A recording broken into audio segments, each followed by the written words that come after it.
Mi nombre es Itziar Fernández y soy alumna de primero de matemáticas. Y el problema que voy a explicar es el problema 7 de la hoja, en el que nos pide probar que un triángulo tiene como mínimo dos ángulos agudos. Probar que un ángulo agudo no puede ser congruente con uno que no lo es. Para empezar, vamos a recordar que si tenemos un triángulo cuyos vértices son A, B y C, la suma de los ángulos de los vértices siempre es un ángulo llano.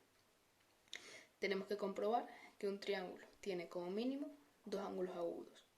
Para ello vamos a proceder por reducción al absurdo, suponiendo que tiene uno o menos. Y vamos a ver todos los casos.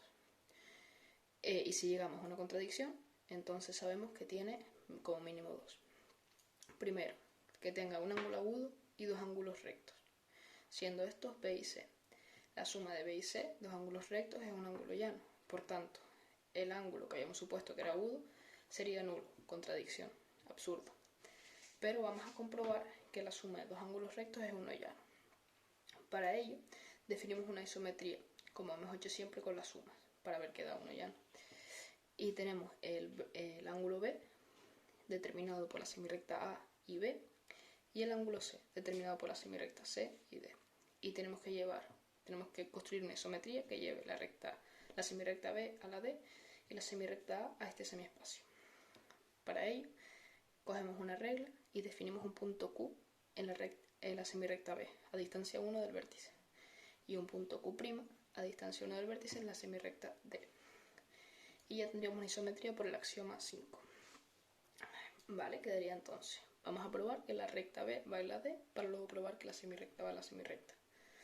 La recta B está determinada, la imagen de la recta B está determinada por el punto V y Q.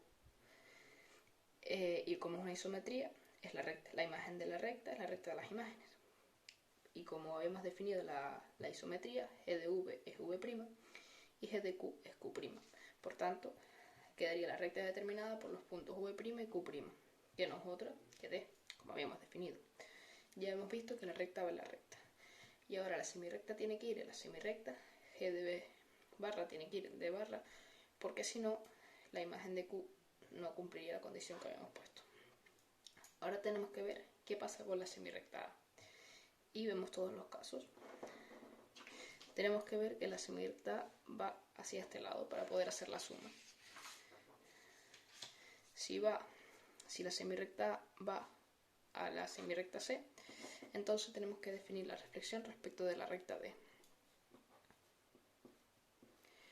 Y verificar que la composición cumple todas las propiedades anteriormente probadas. Es decir, que la recta B va a la recta B, que la semirrecta B va a la semirrecta B y que la semirrecta A va a este semiespacio. Pues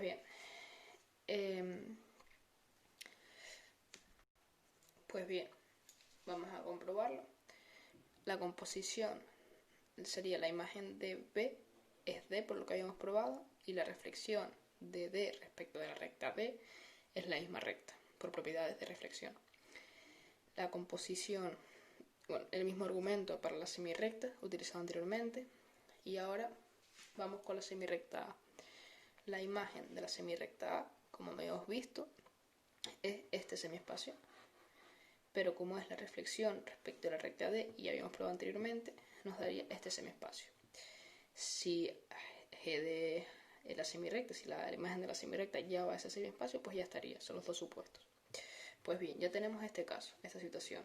Esta es la recta D, que es imagen de G de B, esta es la recta C y la recta A estaría por aquí. Como los ángulos son congruentes porque ambos son rectos, tendríamos dos veces el ángulo C y D, que dos veces ese ángulo sería un ángulo llano, por lo que la suma es un ángulo llano. Pues bien, vamos a seguir con los siguientes casos. Un ángulo agudo, uno recto y uno obtuso. La suma tenemos que ver, la suma de un ángulo recto y un obtuso es mayor que un ángulo llano, puesto que la suma de dos ángulos rectos es uno llano y un ángulo llano siempre va a ser mayor puesto que la suma de dos ángulos rectos es uno llano y un ángulo obtuso siempre va a ser mayor que uno recto. Por tanto, la suma de ambos va a ser mayor que uno llano. Que esto es un absurdo porque hemos visto que la suma de de los vértices de un triángulo, de los ángulos de los vértices de un triángulo, es siempre un ángulo llano, no puede ser mayor. Ahora, un ángulo agudo y dos obtusos, mismo argumento, es mayor que un ángulo llano, y ningún ángulo agudo, por lo que hemos visto antes, entonces el resto van a ser rectos u obtusos, por lo que la suma siempre va a ser mayor que un ángulo llano. Por lo que hemos llegado a un absurdo en todos los casos, por lo tanto, como mínimo un triángulo debe tener dos ángulos agudos. Y vamos ahora a probar lo siguiente que nos pedía el ejercicio. Nos pedía probar que un ángulo no puede ser congruente con uno que no lo es. Pues bien, tenemos un ángulo agudo y un ángulo obtuso o uno recto, son las dos opciones. En este caso nos va a dar igual de momento. Y definimos una isometría, tal como hicimos antes. A distancia 1 del vértice cogemos un punto y lo mismo en el otro.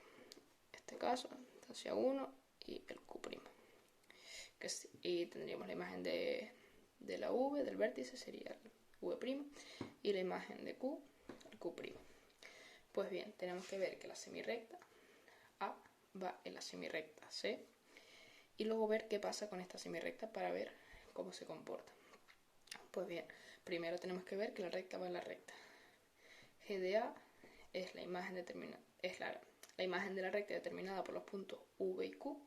Por tanto, como es isometría, la imagen de la recta es la recta de las imágenes, y como habíamos definido la isometría, es la recta determinada por V' y Q', y por tanto es la recta C. Bien, y ahora, mismo argumento de antes, la semirrecta va a la semirrecta por cómo está definida nuestra isometría, si no contradeciría la anterior. Vale, ahora vamos a ver qué pasa con la imagen de la semirrecta B. Vamos a poner todos los casos y ver a dónde llegamos. Bien, tenemos tres opciones. O la imagen de la semirrecta B va a este semiespacio, que es la intersección del semiespacio determinado por D que contiene a C y el semiespacio determinado por C que contiene a D. O coincide con la recta D en cualquiera de estos dos casos, o va al semiespacio contrario. Pues bien, vamos a ver primero qué pasa cuando en el caso de que la semirrecta fuera la semirrecta.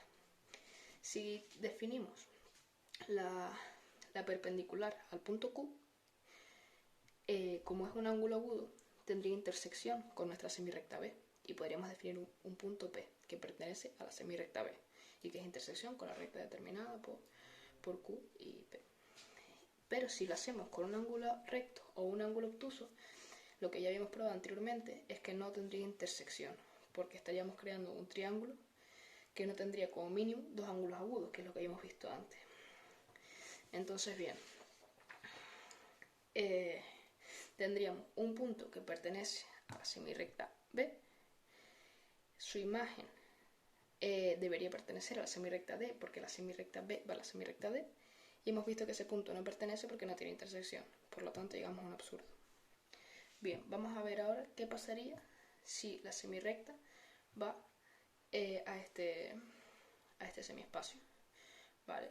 Esto implicaría, como ya habíamos definido una recta PQ, significaría que esa recta, al quedar por aquí, atravesaría la semirrecta D.